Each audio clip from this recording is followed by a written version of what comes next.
أعوذ بالله من الشيطان الرجيم بسم الله الرحمن الرحيم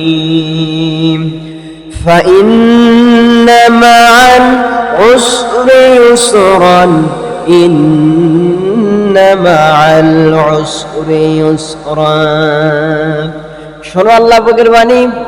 আল্লাহ রাব্বুল আলামিন বলছেন, নিশ্চয়ই কষ্ট আর দুঃখের পরে রয়েছে প্রকৃত সুখ আর শান্তি। সুবহানাল্লাহ। সুতরাং ভয় পাবার কিছু নাই, হতাশ হওয়ার কিছু নাই, চিন্তিত হওয়ার কিছু নাই। ইউনিভার্সিটির ছাত্র, ডাক্তার, প্রফেসর অপরাধ করেছেন, জেনা করেছেন, মদ পান করেছেন, সুদ খেয়েছেন, ঘুষ খেয়েছেন, ভয় পাবেন না। শোন আল্লাহ পাকের বাণী। আল্লাহ পাক বলছেন, قُلْ يَا عِبَادِيَ الَّذِينَ أَسْرَفُوا عَلَى أَنفُسِهِمْ لا تقنطوا من رحمة الله। সুবহান আল্লাহ পাক বলছে, ও আমার বান্দারা, তোমরা যারা নিজের সাথে বাড়াবাড়ি করেছো, তোমরা যারা সীমা লঙ্ঘন করেছো, তোমরা যারা মদ পান করেছো, ঘুষ খেয়েছো, সুদ খেয়েছো, তোমরা যারা জেরা করেছো, নিজের সাথে অন্যায় করেছো, জুলুম করেছো, তোমরা শোনো, তোমরা আমি আল্লাহর রহমত থেকে নিরাশ হয়ে যাইও না। সুবহান। আল্লাহর রহমত, আল্লাহর দয়া, আল্লাহর করুণা, আল্লাহর ভালোবাসা থেকে নিরাশ হয়ে যাইও না। এই পৃথিবীতে স্বজনদের মধ্যে সবচাইতে কল্যাণকামী হচ্ছে পিতার মাতা, ঠিক না? কেউ যদি, কোনো সন্তান যদি পিতা মাতার সাথে খারাপ ব্যবহার করে, অন্যায় আচরণ করে, পিতা মাতা কখনো কি বলে, ও ছেলে অন্যায় করছিস, বদমাশি করছিস, আয় মাপ চা, তোরে মাপ করে দেই, এ কথা কি বলে? বলে না।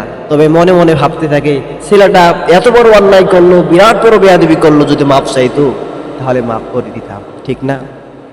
কিন্তু আসমান আর জমিনের মালিক, যার নাম আল্লাহ রাব্বুল আলামিন, তিনি ডাক দিয়ে বলছে, ও বান্দা অন্যায় করেছিস, ও বান্দা জিনা করেছিস, গুনাহ করতে করতে গুনার পাহাড় বানায় ফেলেছিস, ভয় পাবি না, আয় আমার কাছে ফিরে আয়, আমি তোর জিন্দেগির সমস্ত গুনাহসমূহ মাফ করে দেব। কোন সুবহানাল্লাহ। ওয়াস্তাগফিরুল্লাহ ইন্নাল্লাহা গফুরুর রহিম। বান্দা আল্লাহর কাছে মাপ চায়, আল্লাহ পাক হচ্ছে তার বান্দার জন্য গফুর আর করুণাময়। সুবহানাল্লাহ। বান্দার দুইটি ফোঁটা আল্লাহর কাছে অনেক পছন্দনীয়।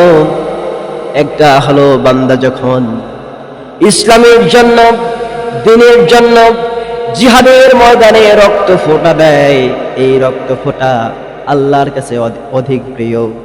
আরেকটি হলো, বান্দা যখন গুনাহ করতে করতে নিজের গুনাহর জন্য অনুতপ্ত হতে থাকে আর অনুশোচনা করতে থাকে, নিজের গুনার জন্য যখন নিজে লজ্জিত হয় আর জাহান্নামের ভয়তে, আল্লাহর ভয়তে কান্নাকাটি করতে থাকে, চোখ দিয়ে যখন পানি বের হয়, এই পানি ফোঁটা আল্লাহর কাছে অনেক পছন্দনীয়। সুবহান।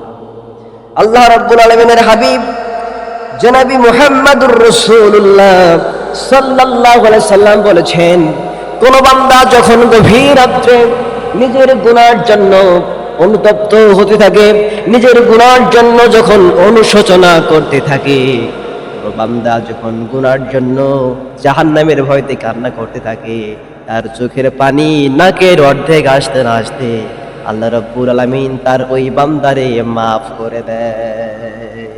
সুবহান। আল্লাহ পাকের রহমত আল্লাহ পাকের দয়া, আল্লাহ পাকের রহমত, করুণা, ভালোবাসা 100 ভাগ করা হয়েছে। আল্লাহ পাকের রহমত, আল্লাহর দয়া, আল্লাহর ভালোবাসা 100 ভাগ করা হয়েছে। 100 ভাগ করে 1টি ভাগ রহমত, 1টি ভাগ করুণা, 1টি ভাগ দয়া। পৃথিবীতে যত প্রাণী আছে, যত প্রাণী আসবে, যত প্রাণী এসেছিল, সবাইকে মাত্র 1টি ভাগ দয়া, 1টি ভাগ ভালোবাসা, 1টি ভাগ করুণা দেওয়া হয়েছিল।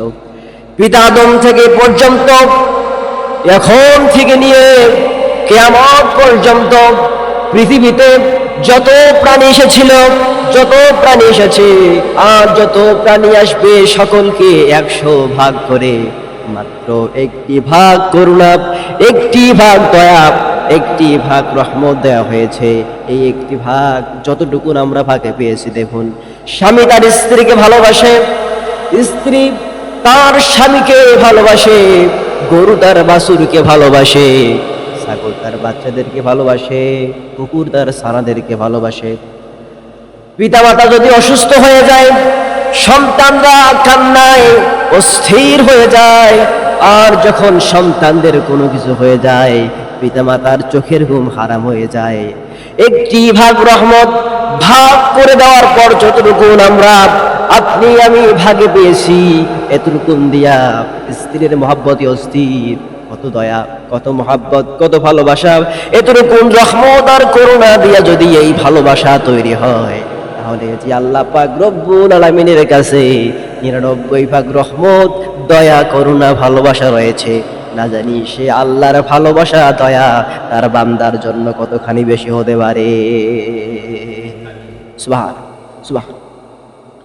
সম্মানিত ভাইয়েরা, আল্লাহ রাব্বুল আলামিন বলছেন, নাব্বি ইবাদি আন্নী আনাল গফুরুর রহিম।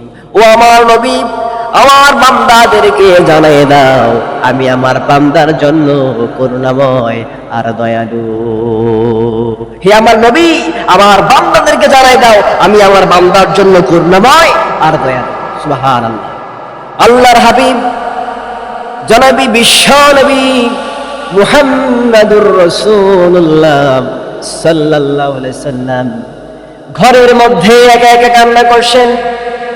হযরত ওমর রাদিয়াল্লাহু তাআলা আনহু এসে বলছেন, ইয়া রাসূলুল্লাহ, ইয়া হাবিবাল্লাহ, আপনাকে কেউ কি কষ্ট দিয়েছে নাকি?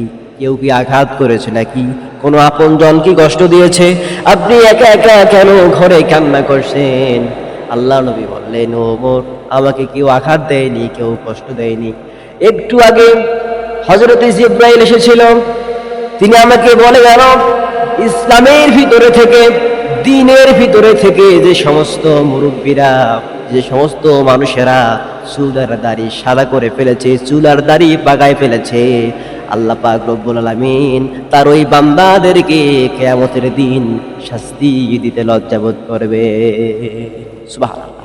হযরত ওমর বলছে, ইয়া রাসূলুল্লাহ, আল্লাহ পাক রব্বুল আলামিন চুল পাকা দাড়ি পাকা বান্দাগুলারে শাস্তি দিতে লজ্জাবোধ করবেন। এটা উম্মতের জন্য কত বড় খুশ খবর, কত বড় ভালো খবর, আর আপনি কান্না করতেছেন। আল্লাহ রাসূল বললেন, ওমর, আমার কান্না করার কারণ হচ্ছে ভিন্ন। যে বৃদ্ধরা, যে বুড়াগুলো আল্লাহ রাব্বুল আলামিন যাদেরকে শাস্তি দিতে লজ্জাবোধ করবেন, কিন্তু এই বুড়াগুলা আল্লাহর সাথে নফরমানি করতে লজ্জাবোধ করে না।